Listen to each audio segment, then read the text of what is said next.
Assalamualaikum warahmatullahi wabarakatuh. Selamat siang, salam sejahtera dari kami untuk kalian semua.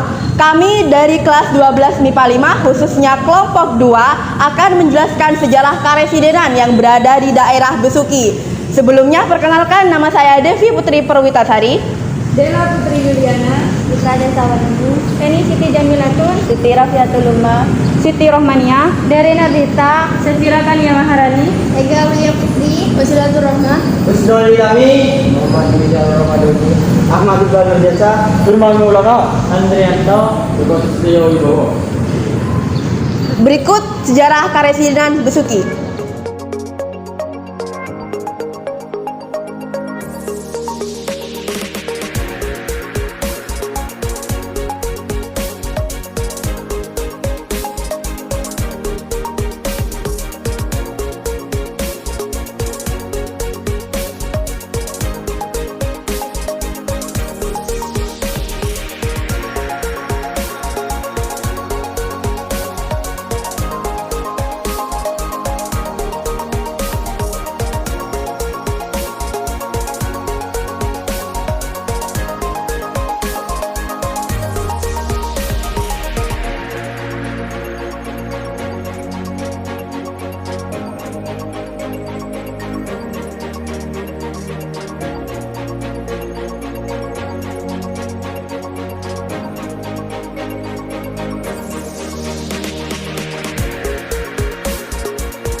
Perjalanan dari sekolah SMA Negeri Susuboh menuju ke karesidenan Besuki kurang lebih menempuh waktu sekitar 20 menit.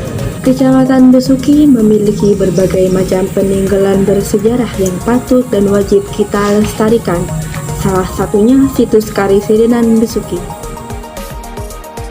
Eks rumah dinas Residen Besuki berada di Jalan PB Sudirman, Desa Besuki, Kecamatan Besuki. Rumah residen ini didirikan pada tahun 1805 oleh Ronggo Suro Adiporo III.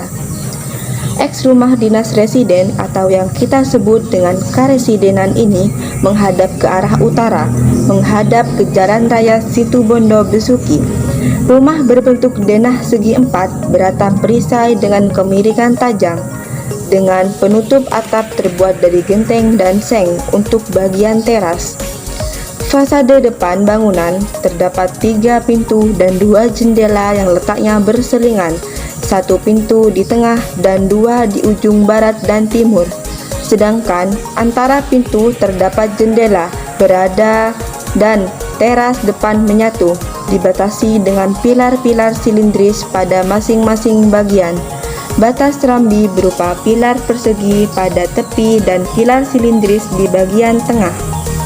Bangunan ini berlantai 2. Fasade depan lantai 2 didominasi oleh bahan kayu model krepyak dengan beberapa bukaan. Jendela dengan model yang sama. Lantai 2 ini posisinya tidak segaris lurus dengan dinding fasade depan, akan tetapi agak maju di atas rambi.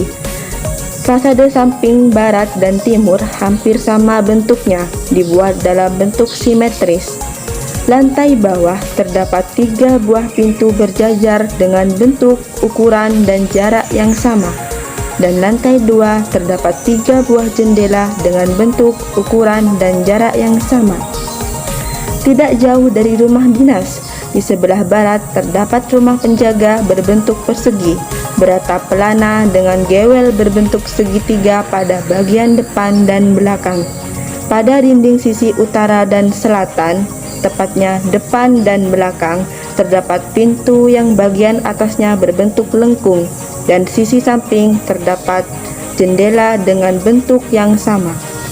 Pada tahun 2018, bangunan eks rumah dinas residen atau yang kita sebut dengan karesidenan dilakukan restorasi yang dipimpin oleh Balai Pelestarian Cagar Budaya Jawa Timur. Kemudian selesai direstorasi pada tahun 2019. Saat ini, rumah residen Besuki sudah ditetapkan sebagai cagar budaya kategori bangunan melalui keputusan Bupati Situbondo nomor 188 jaring 392 jaring P jaring 004.2 jaring 2020 tentang penetapan cagar budaya daerah di wilayah Kabupaten Situbondo. Permisi Pak, untuk waktunya izinkan saya bertanya mengenai sejarah secara umum Karesidenan Besuki kepada Bapak Halil selaku guru sejarah di SMA Negeri 1 Suboh. Oke, sebelumnya terima kasih. Ya, begini.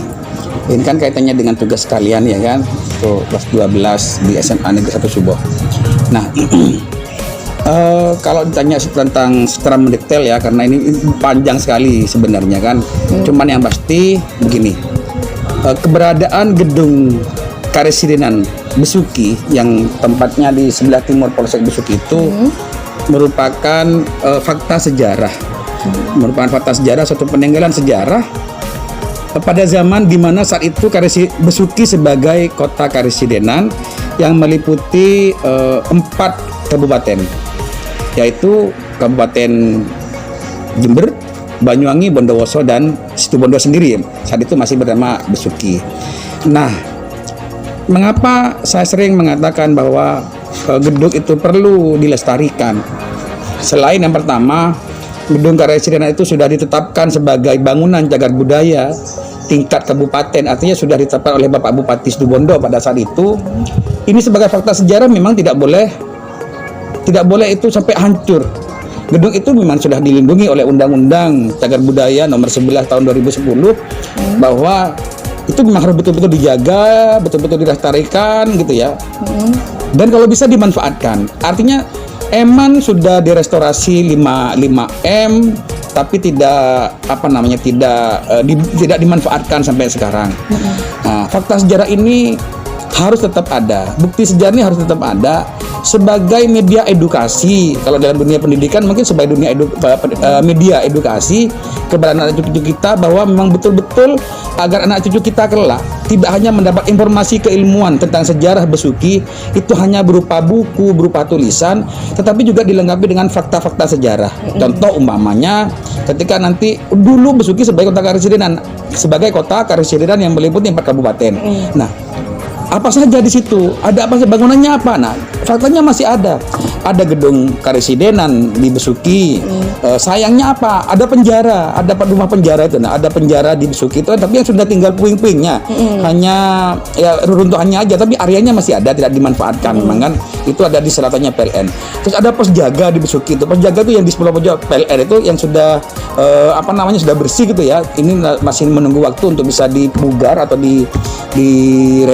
direhab gitu ya. Terus ada juga Kawedanan Besuki. Nah, jangan sampai dah. Pokoknya jangan sampai seperti alun-alun. Karena pendopo alun-alun itu kan dulu masih bentuknya itu kan masih memiliki masa gaya, mewakili masa gaya sebagai bangunan cagar budaya. Tapi kan itu sudah sekarang kan kekinian, sehingga tidak bisa lagi menjadi cagar budaya dan tidak bisa lagi dimasukkan untuk ditetapkan sebagai bangunan cagar budaya.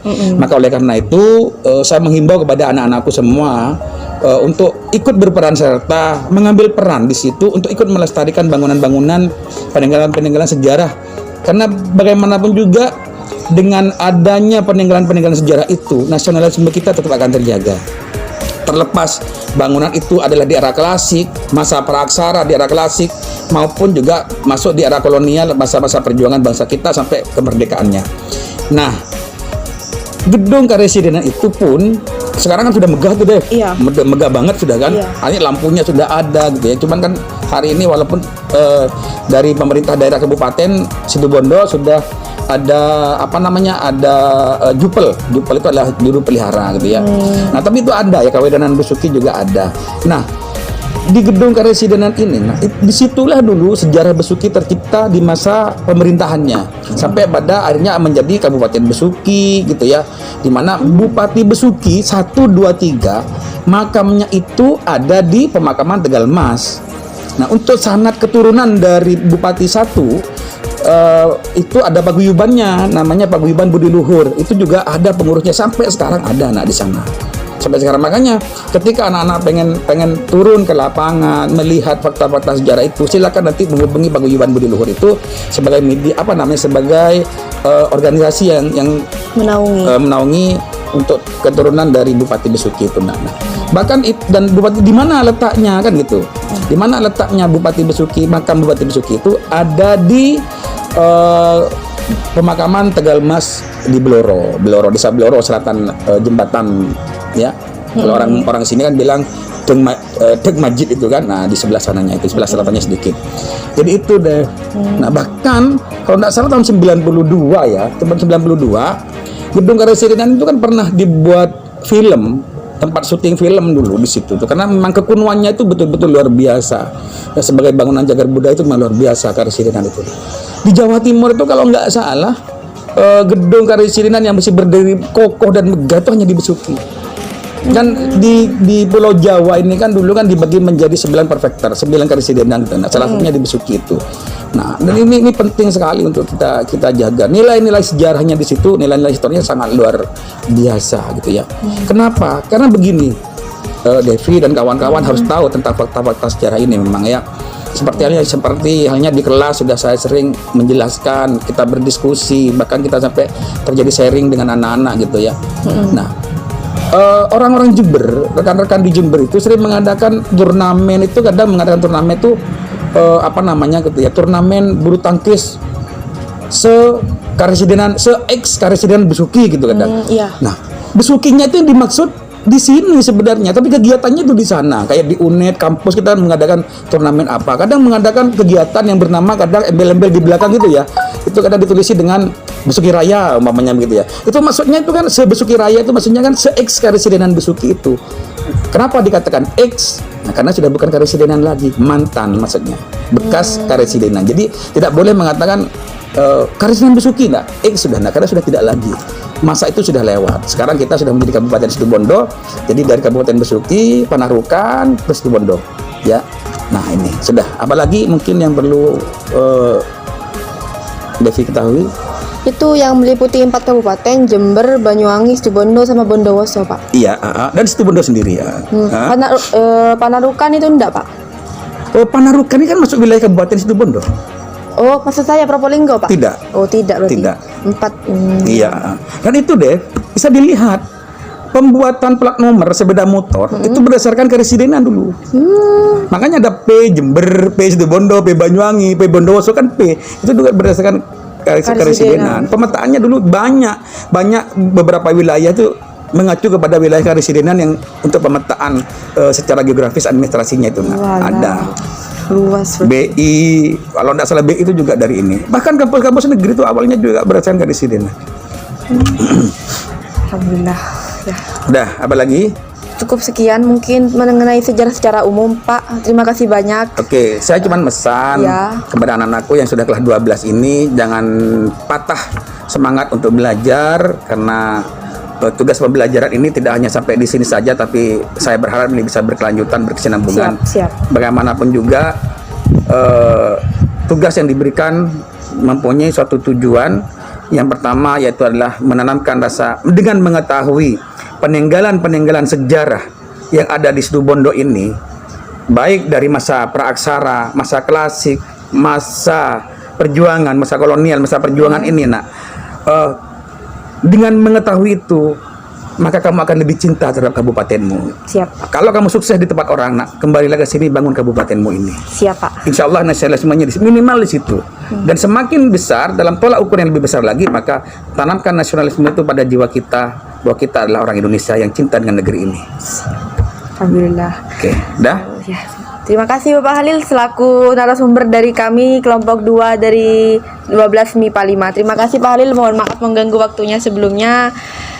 Mungkin cukup sekian masalah tentang Karesidenan Besuki. Terima kasih kepada seluruh kru yang sudah membantu kami dan seluruh anggota yang telah ikut support membantu proses video kami. Saya selaku dan Pak Halil mengucapkan terima kasih. Wassalamualaikum warahmatullahi wabarakatuh. Waalaikumsalam warahmatullahi wabarakatuh. Cukup sekian. Demikian penjelasan mengenai sejarah Karesidenan Besuki yang berada di Kota Besuki. Terima kasih atas partisipasinya kepada seluruh anggota kelas 12 MIPA 5, guru pembimbing kami Bu Desi, dan seluruh anggota yang turut memberikan informasi, arahan, dan penjelasannya. Terima kasih. Wassalamualaikum warahmatullahi wabarakatuh.